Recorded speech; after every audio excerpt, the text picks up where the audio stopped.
வணக்கம் மக்களே, நான் உங்கள் வேதி சதீஷ்.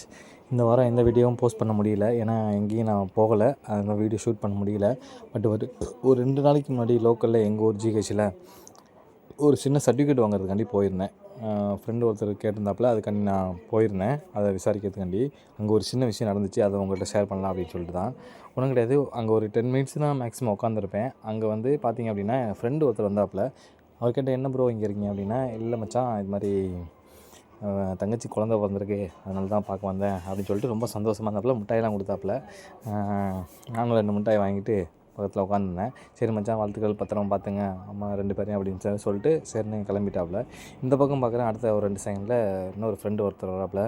என்னாச்சுண்ணே அப்படிங்கிறப்ப, இது மாதிரி அண்ணன் வந்து மருந்து குடிச்சிட்டாப்புல, கொஞ்சம் சீரியஸாக இருக்காப்புல அப்படிங்கிற மாதிரி சொன்னாங்க. என்ன மச்சான் அப்படி ஆயிடுச்சு அப்படின்னு, கொஞ்சம் பத்திரம் பார்த்துக்க மச்சான் அப்படின்னு சொல்லிட்டு அவனையும் அனுப்பிவிட்டு நாகப்பட்டினத்துக்கு அனுப்பிவிட்டாங்க. ஸோ அங்கேருந்து கிளம்பிட்டாங்க. அந்த 10 மினிட்ஸ் தான் நான் அங்கே உட்காந்துருந்தேன். நான் இதை எதுக்கு சொல்ல வரேன்னு சொல்கிறேன். 10 மினிட்ஸ் தான் அங்கே உட்காந்தேன். அந்த இடத்துல நான் ரொம்ப அதிகபட்ச சந்தோஷத்தையும் பார்த்தேன், ரொம்ப அதிகபட்ச வேதனையும் பார்த்தேன். நம்ம உணரக்கூடிய சந்தோஷமும் சோகமும் ஒரே இடத்துல இருக்குது அப்படின்னா அது ஹாஸ்பிட்டல் மட்டும்தான். மிச்சம் எந்த இடத்துலையும் இது ரெண்டும் ஒன்றா கிடைக்காது.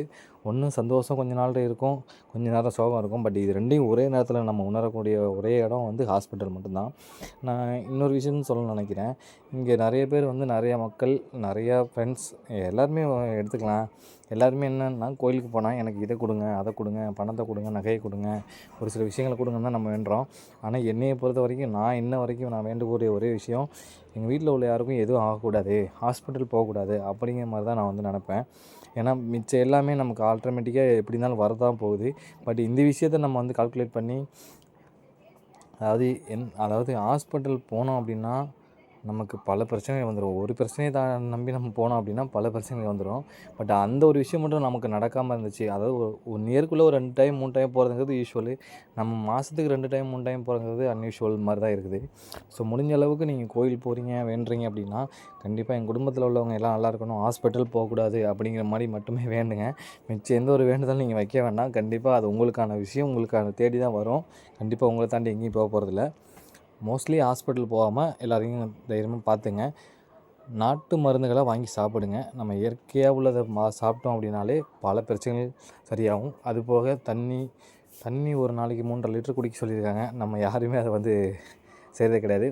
மெயினாக காலையில் எழுந்திரிச்சோடனே தண்ணி குடிச்சிங்கனாலே ஓரளவு நம்ம ஹாஸ்பிட்டல் போக வேண்டியதுன்னு நினைக்கிறேன். ஏன்னா தண்ணி வந்து மெயின் பிரச்சனை, ஒரு சொல்யூஷனு. அதனால் மேக்ஸிமம் எல்லாருமே காலைல எழுந்திரிச்சோன்னா ஒரு டம்ளர், முடிஞ்ச அளவுக்கு ஒரு டம்ளர் தண்ணி குடிச்சிருங்க அப்படிங்கிறது என்னோடய ஒரு சஜஷனு. நான் கான்செப்டில் வந்துடுறேன். இந்த ஹாஸ்பிட்டலில் வந்து பார்த்திங்க அப்படின்னா உச்சபட்ச 2 விஷயத்தையும் நான் ஒரே இடத்துல பார்த்தேன். அது எனக்கு அன்றைக்கி ரொம்ப வேதனையாகவே இருந்துச்சு. ஏன்னா எங்கிட்டையும் நம்ம ஒரே இடத்துல பார்த்தோம், அதையும் நம்ம ஒரே இடத்துல பார்த்தோங்கிறது ஒரு பெரிய ஒரு இது தான். எனக்கு ஹாஸ்பிட்டல் பொறுத்த வரைக்கும் நான் நிறைய அனுபவங்கள் இருக்குது. நிறையா தடவை தங்கியிருக்கேன். 1 மாதமெல்லாம் ஒரு ஹாஸ்பிட்டலில் தங்கி நான் பார்த்துருக்கேன். யூஸ்வலாக ஒரு ஃப்ரெண்டோட குழந்தைக்கு அடிபட்டுருன்னு சொல்லிட்டு கிட்டத்தட்ட ஒரு 20 நாள் அங்கேயே தான் இருந்தேன். ரொம்ப ஒரு கிரிட்டிக்கலான ஒரு இடம் அது.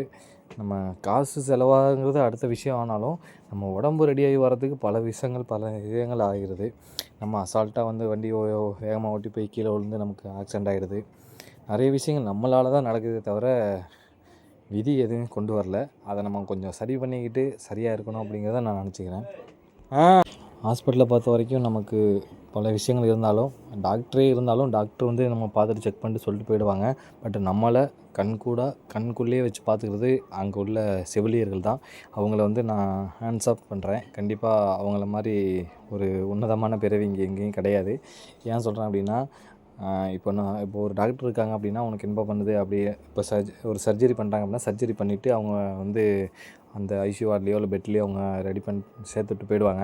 அதுக்கப்புறம் பார்த்திங்கன்னா நர்ஸு தான் நம்மளோட ஒவ்வொரு மூமெண்ட்டையும் ஒவ்வொரு விஷயத்தையும் அவங்களா நின்று அங்கே பார்த்து ரெடி பண்ணி சொல்லி, அவங்க என்ன செய்யணும், இது என்ன பண்ணணும், இது என்ன சொல்கிறது, அவங்களாம் நம்ம ஒரு தாயை போல் இருந்து அவங்க நம்மளை தான் வந்து பார்த்துக்கிறாங்க.